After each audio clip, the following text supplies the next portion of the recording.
Prontinho, prontinho, prontinho. Maravilha. Vou ligar o vídeo aqui do lado de cá para nós tentarmos aí. Pessoal, boa noite a todos. Como é que está o áudio? Melhorou o áudio? Acho que melhorou, né? Tentar aqui colocar o vídeo para compartilhar a tela para nós iniciarmos.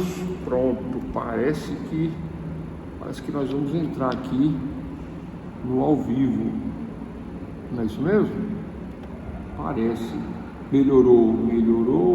Está cortando muito? Vê e tenta de novo aí. Dá uma atualizada. Agora eu acho que vai melhorar. Dá uma atualizada talvez aí que vai melhorar. Verifica direitinho aí. Bom, nossa quarta e última aula de Teoria Geral do Processo 1, né?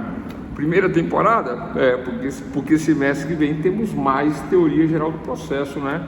Aprofundando todos os temas que nós vimos até hoje na aula de hoje. Tranquilo? Então, pessoal, olha só, fazer uma pequena revisão não, tá? Fazer um pequeno aqui, retrospectivo do que foi passado até agora. Aula de hoje, conexão e continência. Deu certo aqui. Aula de hoje, conexão e continência. E a revisão, pronto, agora melhorou a tela aqui. E a revisão, né? Não é revisão não, é a retrospectiva. Olha só, em Teoria Geral do Processo 1, módulo 1, nós falamos de direito processual, que é processo, conceitos básicos de processo. Falamos da lei processual no tempo e no espaço, né? Como se aplica a lei dentro da jurisdição e em que tempo é aplicada a lei processual. E falamos de uma matéria hiper importante, que é a base de todo o direito processual, que serve para tudo, né? Falamos dos princípios gerais dentro do processo. Quais são eles? Devido processo legal, constitucional, está no artigo 5º da Constituição, né? Princípio do devido processo legal. Falamos do princípio da imparcialidade, falamos do princípio do contraditório, da ampla defesa, falamos do princípio da fundamentação, da publicidade, duplo grau de jurisdição. Falamos também de princípios internos, né, do processo. Falamos de ação e disponibilidade, verdade formal, falamos de lealdade processual, urbanidade, falamos de oralidade e economia processual, né? Foram todos os temas que nós tratamos aí, salvo engano, no primeiro módulo. E no segundo módulo nós entramos com jurisdição, explicamos aí o que é jurisdição, o conceito de jurisdição, né? Quando o juiz diz o direito, falamos de autotutela. A autotutela não é permitido no nosso Estado Democrático de Direito, né? A autotutela tem a exceção, não é? Na legítima defesa e em outros aspectos, né? As exceções da autotutela, né, existem sim, né? Mas a autotutela não é permitido. Somente o Estado pode tutelar o nosso direito. Então nós pedimos a tutela, a proteção do Estado de Direito. Falamos também de só mais um minutinho. Falamos também de tutela, autotutela, autocomposição, tutela jurisdicional, princípios da jurisdição. Falamos de princípios da jurisdição. Falamos de jurisdição contenciosa, voluntária. Falamos de ação, o que é ação, o que é o processo, diferença entre processo material e direito processual, direito material, e falamos das condições da ação, possibilidade, legitimidade, interesse de agir e a classificação das ações, ação de conhecimento, ação de execução, ações cautelares, ações monitórias e os elementos da ação. Aula de ontem, salvo engano, aula de ontem, elementos da ação, né? Falamos dos elementos da ação. E para finalizarmos, vamos tratar de prevenção, conexão e continência na aula de hoje. Tranquilo? Ok? Tranquilo? Vou ter que levantar mais um minuto aqui porque eu estou com receio de cair aqui a energia do computador. Vou ter que ligar do lado de cá. É só mais um segundo e nós já começamos a aula de hoje sobre conexão.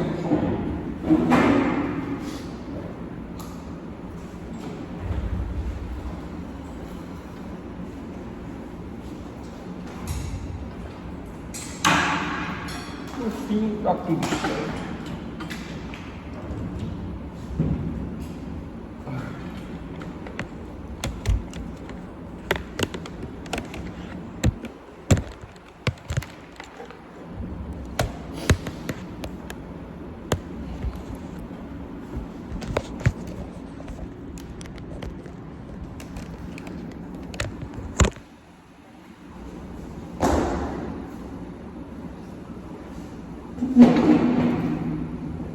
Então vamos lá, né?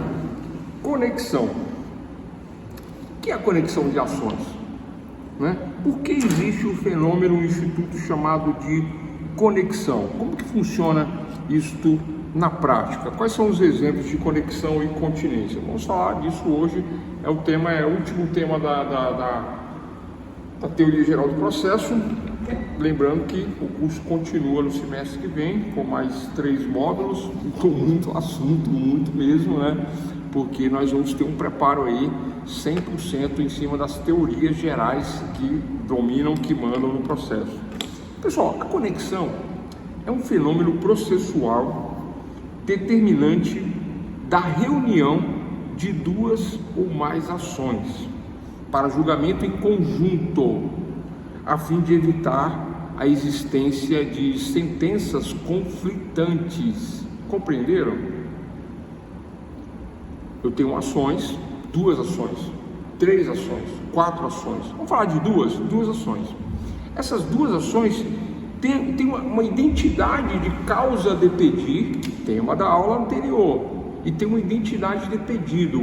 Lembrando que, mas não custa nada repetir, né? Causa de pedir, né? A causa de pedir são as razões, os argumentos de fato, argumentos, né, remotos, de fato, e argumentos jurídicos que vêm no corpo da petição. Olha só, endereçamento para o excelentíssimo senhor doutor juiz de direito, autor, réu, e aí vem a história, os fatos, causa de pedir. Lógica destes fatos é a lógica da causa de pedir. Então, portanto, a causa de pedir, né, são os fatos e a lógica do argumento que eu trago na ação, na petição.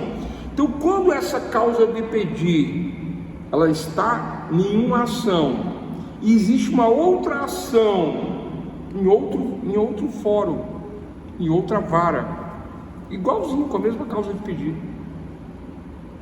Quando isso acontece? Eu dei o exemplo na aula de ontem. Eu vou dar um exemplo só que vai valer para os 2 temas da aula de hoje, para a conexão e para a continência. Eu vou dar um exemplo que vale para os 2.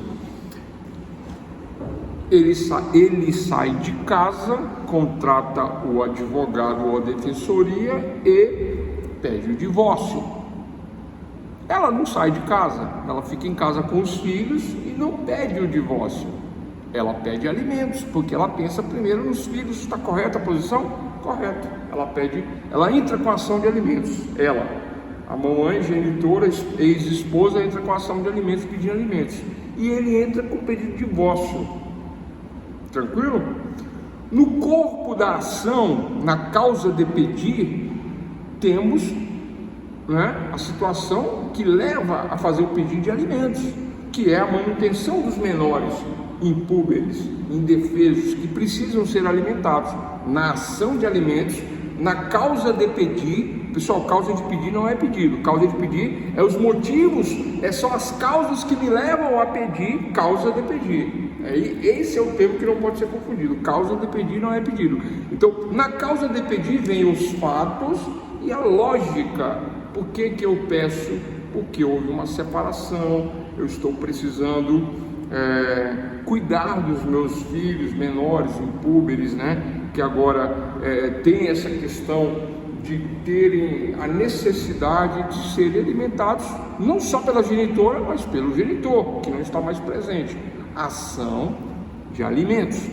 Atentos ao binômio, né, trinômio, necessidade, possibilidade, interesse, necessidade, possibilidade, oportunidade, como se calcula a pensão alimentícia. Eu tenho uma aulinha só para isso aí, só para entender como é que funciona essa questão, né? Não vamos falar disso aqui agora. Aí o que acontece? Aí ela entra com a ação. Note que ela está casada ainda, e ela entra com essa ação pedindo alimentos. Ele entra com o divórcio.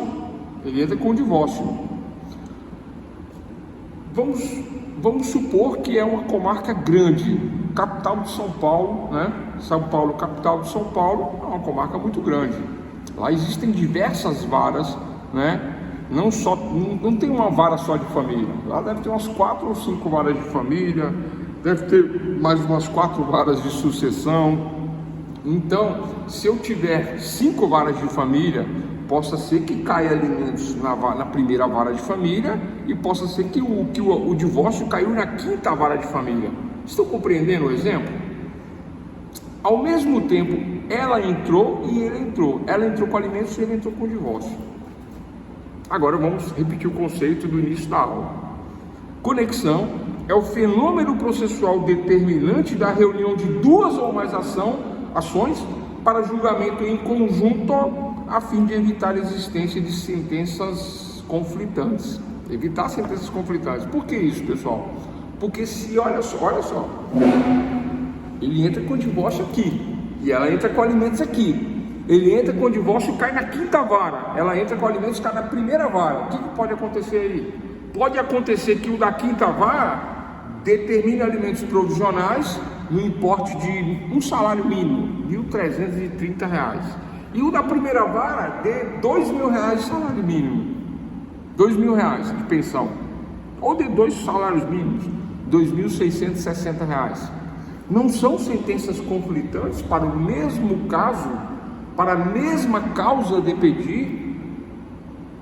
Então, notem que há duas ações com a mesma causa de pedir, com os mesmos fatos jurídicos. Aqui envolve um divórcio com alimentos, aqui envolve um divórcio com alimentos. Só que aqui só se pede alimentos, aqui se pede divórcio com alimentos. Compreenderam? O que vai acontecer? Deve ser feita uma conexão das ações. É isso, só isso. Conectando as ações, eu vou evitar sentenças colidentes, que é uma das maiores preocupações, né, dentro do nosso judiciário, no nosso imenso território brasileiro. Porque senão, imagina o descrédito do judiciário, né? Fica parecendo que, né, fica parecendo que não há um critério para os julgamentos. Um arbitra um salário mínimo, outro arbitra 2 salários mínimos, sendo que a causa de pedir é a mesma parte, mesmos fatos, e aí lá no final muda o pedido, né? No final muda o pedido? Não muda o pedido. Aqui pede-se alimentos e aqui também pede divórcio, separação de bens, guarda, regulamentação de visita, alimentos, né? Aqui se demonstra também a questão dos alimentos, tanto no divórcio quanto na ação de alimentos. O que eu devo fazer com essas ações? Eu devo fazer a conexão das ações. Esse é o instituto, esse é o tema da aula de hoje, né? Esse antagonismo é controlado através da conexão. Esse antagonismo ele tem que ser evitado através da conexão. As ações devem ser conexas para evitar esse antagonismo. Eu falei de duas ações, divórcio e alimentos, mas vamos mudar um pouco o exemplo. Vou mudar um pouquinho o exemplo. O casal, ela entra com pedido de alimentos, e ele entra com oferta de alimentos. Vocês já viram isso? É raro, né? Mas tem. Eu já fiz várias. É que eu tenho muitos anos de advocacia, tenho 20 anos de advocacia, né? Então eu já vi de tudo um pouco, né?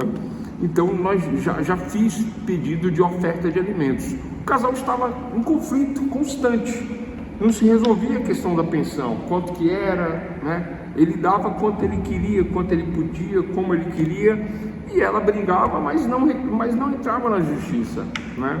Dizendo quanto que queria. E saía diversos conflitos entre eles, mas né, nada desarmonioso a ponto de Maria da Penha ou algo nesse sentido, né?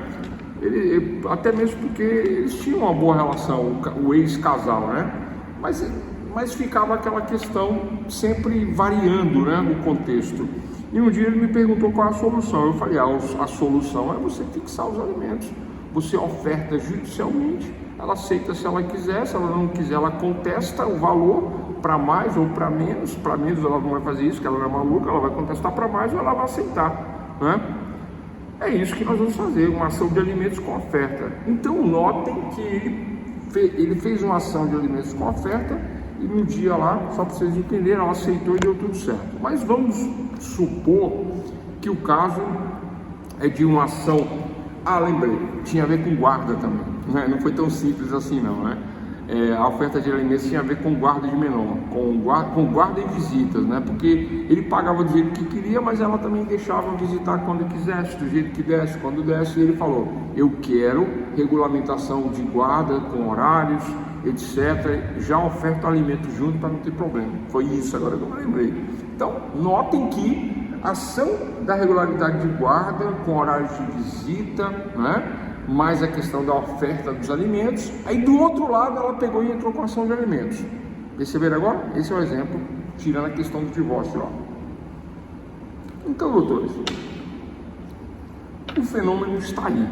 Duas ações de alimentos e guardas e regulamentação de horário de visitas, duas. Ela entrou de um lado, ele entra do outro lado. Não é contestação. Ela entrou como autora e ele entrou como autor, ao mesmo tempo, ok? Ao mesmo tempo. Pode tramitar duas ações ao mesmo tempo? Não pode.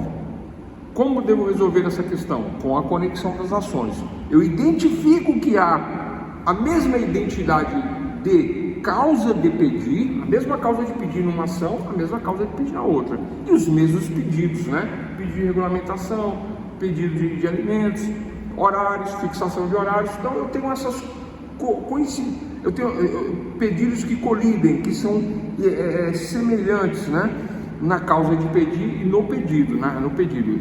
São idênticas as causas de pedir e o pedido. O que vai acontecer? Haverá uma conexão. Pronto, ponto, é isto. A conexão deverá acontecer obrigatoriamente, necessariamente, quando houver duas ações de trânsito. Bom, agora até entendemos o que é conexão, mas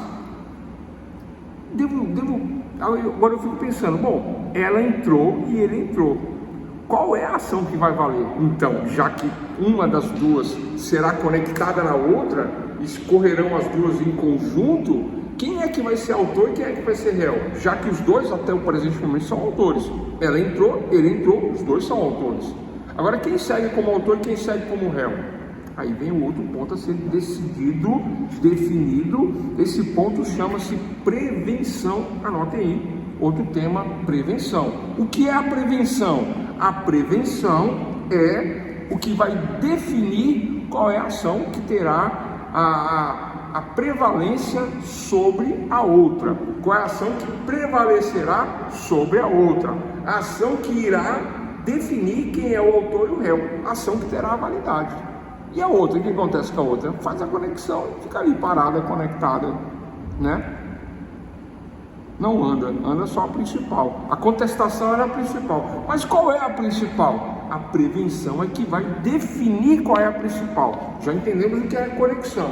São ações idênticas com a mesma causa de pedir e o mesmo pedido terão que ser conexas, haverá conexão. Então eu faço a conexão das ações. Mas agora eu tenho que definir em qual vara que vai tramitar. Na primeira vara ou na quinta vara? Dentro do exemplo que eu dei lá em São Paulo, 5 varas de família, cai na primeira vara ou cai na quinta vara de família? Quem vai julgar? O juiz da primeira vara? O juiz da quinta vara? Eis a pergunta e a resposta é pela prevenção. A prevenção, existindo conexão, nisto se faz quem será o juiz competente, para julgar os dois feitos reunidos, conectados, né? Surge o fenômeno da prevenção, o qual indica, dentre os juízes possuidores das ações conexas, qual irá proferir a sentença única, né? Não pode ter duas sentenças, uma só, para evitar o antagonismo, a contradição e etc. e outros problemas mais advindos dessa questão aí de ações semelhantes, ações iguais, né? Então, olha só, tem duas regras para se definir qual vai ser a ação. A prevenção traz duas regras para definir qual será a ação preventa. Esse é o nome, ação preventa. Qual é a ação preventa? Que no caso a ação que prevalece, né? Quando conectadas, a ação.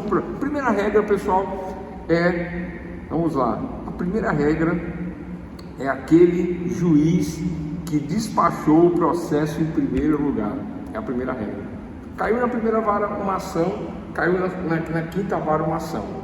A ação da primeira vara caiu no dia 1º de novembro de 2023. 1º de novembro. Hoje é 24, caiu no dia 1º de novembro de 2023, a primeira ação, na primeira vara. A segunda ação caiu no dia 10 de novembro de 2023. Chumbo trocado não dói, né? Ele entrou de um lado e ele entrou do outro. Mas mal não importa, né? Qual que vale? Aqui entrou primeiro ou aqui entrou segundo? E aí, pessoal? Aqui entrou primeiro ou aqui entrou segundo? Qual que vale? E a resposta não é nem aqui entrou primeiro, nem aqui entrou segundo. A resposta é: aqui o juiz pegou nas mãos, analisou, deu aquele primeiro despacho saneador, que nós já vimos em aulas anteriores. Deu aquele despacho analisando as condições da ação: possibilidade, legitimidade, interesse de agir. Possibilidade jurídica do pedido, legitimidade. As partes são legítimas? Partes legítimas e devidamente representadas.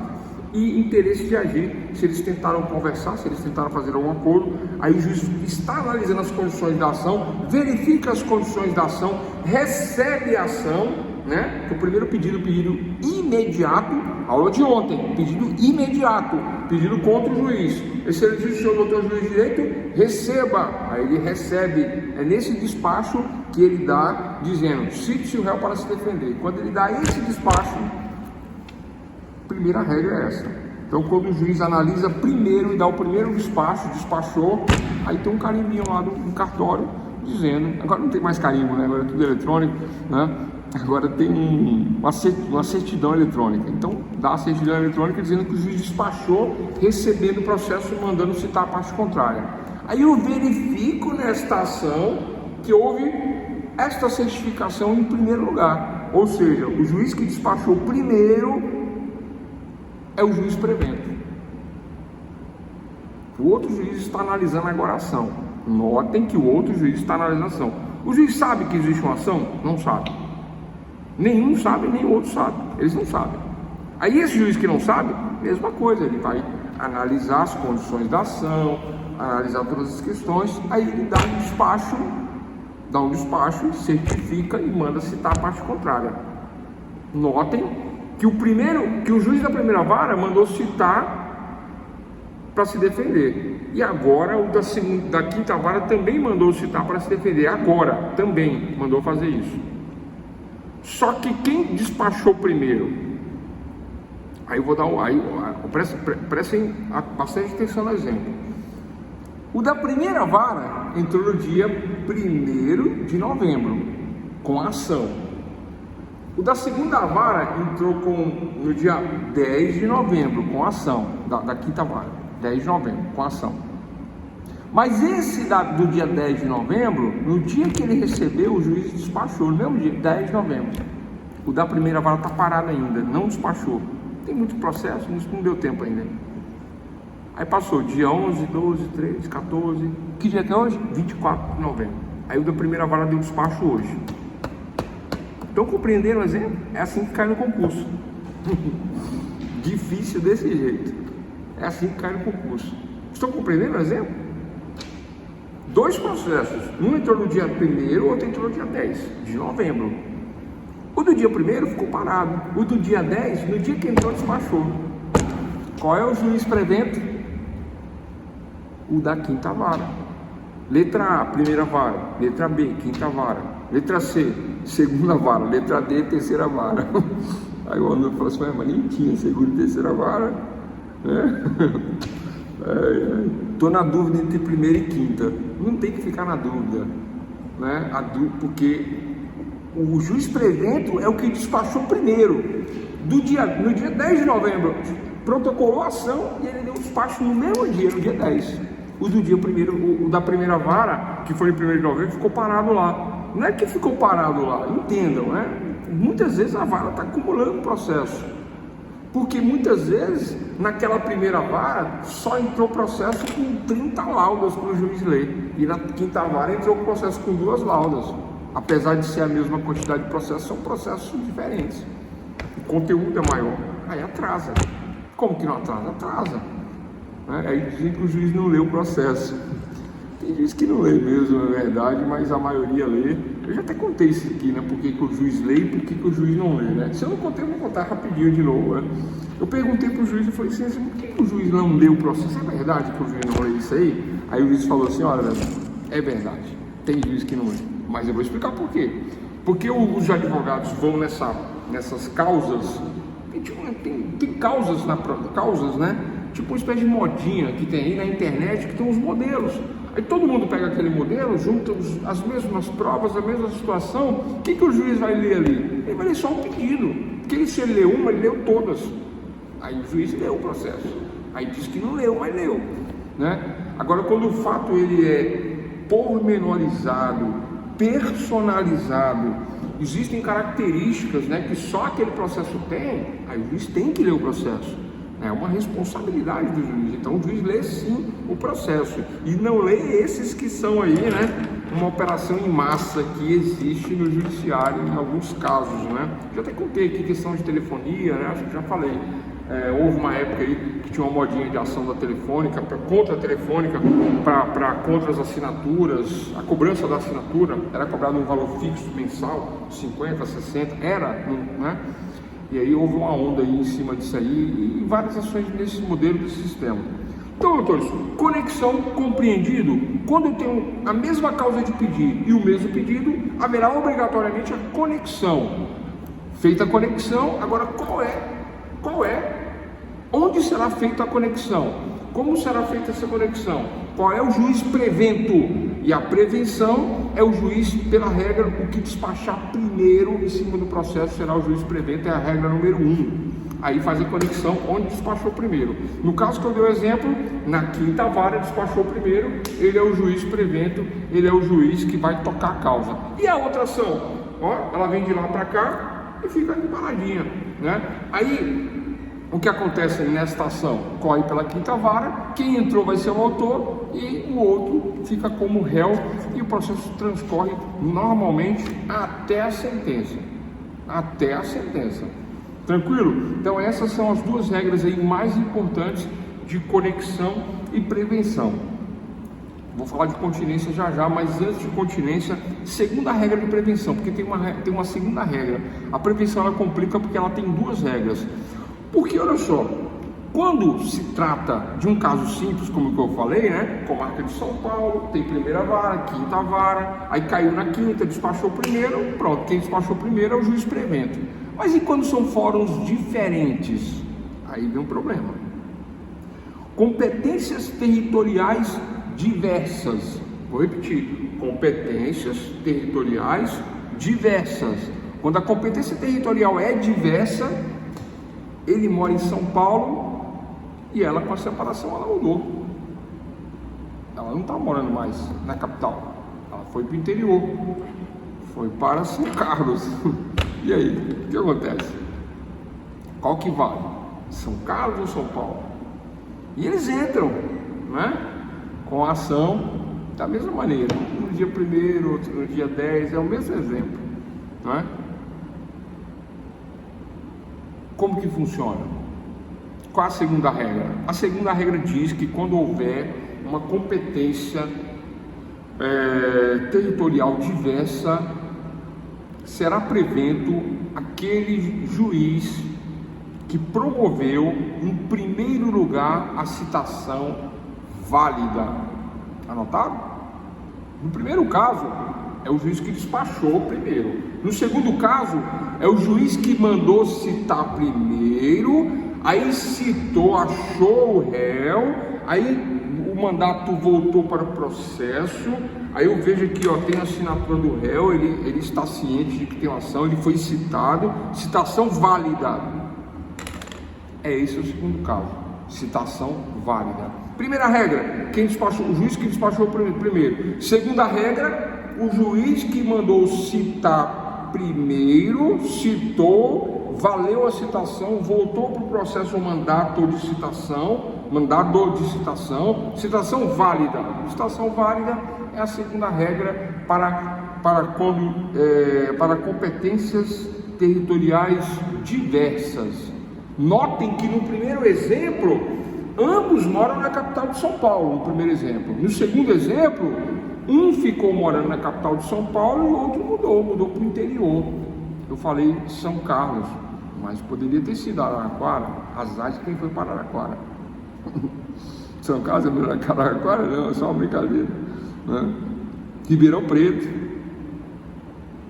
como é que é o nome daquela cidade? Bonita, Itajaí, Jataí, tem essas também. Votuporanga, saí de São Paulo para Votuporanga, lá na ponta. Então, acontecendo isso, e se acontecer isso, e se for dessa maneira, há uma competência territorial diversa, diferente. E aí a citação válida será por meio, ou aí a prevenção será pela citação válida. Tranquilo, pessoal? Compreendido? As duas regras para a prevenção, né? Então eu vou recapitulando. A conexão ocorrerá obrigatoriamente quando houver a mesma causa de pedir com pedidos idênticos. Causa de pedido idêntica, pedidos idênticos, né? Haverá a conexão das ações. Para definir quem será o juiz que irá julgar o feito, né? Eu utilizo-me da prevenção, juiz prevento. O juiz prevento, na primeira regra, é aquele que despachar primeiro. Em competências territoriais diversas, será o juiz que fez valer a citação primeiro, né? Citação válida em primeiro lugar. O que primeiro teve a citação válida. Mandou o oficial de justiça citar, o oficial de justiça citou, voltou para o processo, certificou. Qual é a data mais antiga? Né? É esta que vale. Citação válida em primeiro lugar, é a segunda regra de prevenção. E ponto nessas questões para conexão e prevenção. Ponto. Agora eu falei de conexão e continência. O que é a continência, doutores e doutoras, né? Terceiro tema da aula de hoje, continência. Eu já falei na aula passada. A continência é uma espécie de conexão. Anotem que continência é uma espécie de conexão. Então, professor, se eu ver que continência é uma espécie de conexão, mas por que é continência e não é conexão também? Porque na conexão, a mesma causa de pedir e os mesmos pedidos são idênticos. Na conexão, na continência, há uma ação que tem as mesmas causas de pedir, o mesmo pedido, as mesmas partes, mas as ações são diferentes. E a ação maior abrange a ação menor, na continência. Como é que funciona isso? Como é que funciona isso? Olha só, a conexão, mesma causa de pedir, identidade de pedidos, conexão. Na continência, mesma causa de pedir, mesmos pedidos, mesmas partes, mas nas ações de continência, a ação maior engloba a ação menor. Eu já dei esse exemplo na aula passada. É a questão onde ele entrou com o divórcio, que abrange um número maior de pedidos e uma causa de pedir maior, que engloba a ação de alimentos que ela entrou. Ela entrou só pedindo alimentos. Ela pensou só nos filhos. Quero só primeiro resolver a questão dos meus filhos, depois eu vou pensar no divórcio. Não estou com cabeça para isso. Alimentos. E ele entrou com o divórcio, pedindo regulamentação de visitas, guardas, alimentos e outras questões relacionadas ao divórcio. O divórcio é maior do que o alimentos, ação maior. E aí, pessoal, eu posso julgar alimentos ali e aqui separados? Não, vai dar um problema. Qual é o problema? Problema de conexão. Tenho que conectar, tenho que fazer a prevenção. Como é que ocorre a prevenção aí? Pela ação maior. A ação maior atrai a menor. A ação maior atrai a menor. Por isso que eu não chamo de conexão, eu chamo de continência, para distinguir. Então a ação a maior atrai a menor. Pega os alimentos lá, traz para cá, junta tudo aqui, ó. Vamos decidir aqui, ó, no divórcio, não pode ser lá. Por que não pode ser lá? Porque aqui abrange lá. São os mesmos fatos. O pedido aqui são vários pedidos, mas o alimento está aqui. Vamos decidir aqui, porque senão haverá decisões antagônicas, divergentes, que poderá causar um problema no judiciário. Credibilidade fica abalada em razão disso, correto? Certo? Tranquilo? Está aí a continência, conexão, prevenção e continência dessa maneira. Tranquilo, pessoal? Alguma dúvida?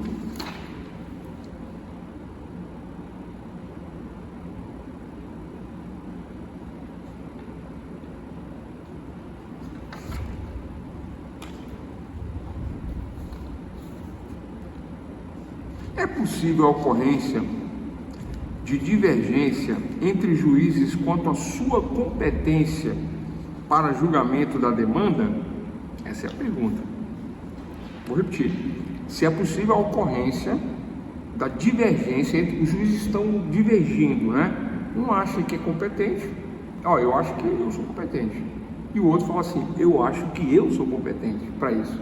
Entendam que competência é em razão da matéria, da pessoa, da causa, né? Nós já explicamos isso em aulas anteriores, inclusive falamos isso na aula de ontem sobre competência absoluta e relativa, né? Mas aí um acha que é competente e o outro também acha que é competente. Qual é o nome disso? Conflito de competência positivo. Eu acho que sou eu, ele acha que é ele. Ou quando os dois se consideram incompetentes, né? Eu acho que eu não sou competente para julgar essa causa. Eu acho. E aí cai no outro lado lá, o outro fala, eu acho que aqui também não é. Não, cai comigo aqui e eu mando pro outro lado. Aí o outro fala, não é com você, mas não é comigo também não. Conflito de competência negativo é o caso. O positivo cai comigo, cai com o colega e o colega fala assim, é comigo. Eu falei, mas não é com você, é comigo. Conflito positivo. Conflito positivo. Cai com o colega e ele fala assim, não é comigo, toma que é seu. Eu falo, não é meu não. Conflito negativo. Acontece? Acontece. Acontece isso, por exemplo, em ações penais, né? Ações penais. Eu já vou dar um exemplo já, né? Ações civis também, né? Mas ações penais é o que acontece mais. E quando existe também as controvérsias, né? A respeito da reunião, da conexão, né? Ou da separação dos processos. Esse tema é chamado de conflito de competências. Pode acontecer. Aí vamos lá, né? Vamos para o clássico primeiro, né? O clássico é o da Lava Jato. O que o doutor Sérgio Moro falou? Que ele era o competente para julgar a ação. Alguém mais se manifestou? Não. Deu conflito de competência positiva? Não deu, porque ninguém se manifestou. Só no final, lá no final, quando chegou no STF, houve o conflito de competência. Que aí o STF falou, não era sua. Você disse que era sua? Conflito de competência positivo. Não é sua, é nossa. Conflito de competência positivo. Eis o exemplo. Né? Muitas vezes, uma questão de execução penal, né? O preso está preso é redundante, né? Mas é isso. O réu está preso e há questões para não ser, mas o réu é um preso provisório, não é um preso definitivo. Não existe uma execução penal em andamento. É difícil dar esse exemplo porque o nosso curso ainda não está avançado nesse ponto de tratarmos de execução penal, né? Mas é o exemplo que eu tenho aqui, né? No momento, muitas vezes ocorre a competência de conflito positivo, né? Em cima dessas questões de réu preso. O réu é provisório, ele não tem nenhuma execução formada ainda, está respondendo o processo ainda está respondendo o processo. Aí o juiz da execução diz, eu devo julgar. Aí o juiz do processo fala, mas não tem nem execução, você vai julgar o quê? É aqui, conflito positivo de competência, nesse aspecto. Ou o juiz do processo penal diz, eu não julgo aqui, porque ele está preso, é da execução. Aí o da execução fala, não tem nem execução, como é que você quer que eu julgue aqui? É seu, conflito negativo. Entendem? Esses são os conceitos de conflito positivo e conflito negativo de competência. São conflitos que devem ser, obviamente, né, resolvidos pelas regras de competência, continência e prevenção. E observados também as questões de matéria, pessoa, né, valor da causa, tipo de matéria, por exemplo. Matéria trabalhista. Há um acidente de trabalho, isso era comum, não é mais, tá? No começo, quando mudou a lei, era comum. Há um acidente de trabalho, não é? Um equipamento pesado caiu em cima do funcionário, o funcionário se acidenta com graves danos à sua saúde física, ele entra na justiça civil, pleiteando reparação de danos. Correto? Entre aspas, correto. Mas existe uma emenda constitucional, salvo engano, número 45, que diz que toda ação que envolver conflito entre trabalhador e empregado, empregador e empregado, deve ser julgado pela Justiça do Trabalho. Qual é o conflito aí? Conflito de competência material, né? Se o juiz diz, vou julgar aqui civil, e o trabalhista fala, não, é meu, conflito positivo. Se o juiz do civil fala, não, não é meu, é seu, trabalhista, toma que é teu. Aí o trabalhista fala, começou aí, continua aí, toma que é seu de volta. Conflito negativo. É isso que acontece. Mas, como que se resolve? Se a matéria é trabalhista, óbvio que a questão é trabalhista e aí se resolve dessa maneira o conflito negativo, né? Quando nenhum quer, positivo, quando os dois querem, estas questões. Então, pessoal, trabalhamos na aula de hoje, aulinha conflitante, né? Tumultuada. Trabalhamos na aula de hoje os conceitos de conexão, continência, prevenção com 2 pontos aí, tá? Prevenção, temos que recordar. 2 maneiras de reunir processo por prevenção. Prevenção é quando o juiz despacha em primeiro lugar, mesma comarca, mesmo espaço territorial, e quando a citação é válida no caso de território diverso. Dei os exemplos, expliquei como funciona a prevenção. Então falamos de conexão, continência, prevenção e ao finalzinho, conflito de competência. Essa turma aqui é uma turma bem adiantada, né? Na matéria, nós vamos parar por aqui, tá? Eu poderia entrar em vários outros assuntos aqui, mas aí vai ficar cansativo, já começou atrasado, né?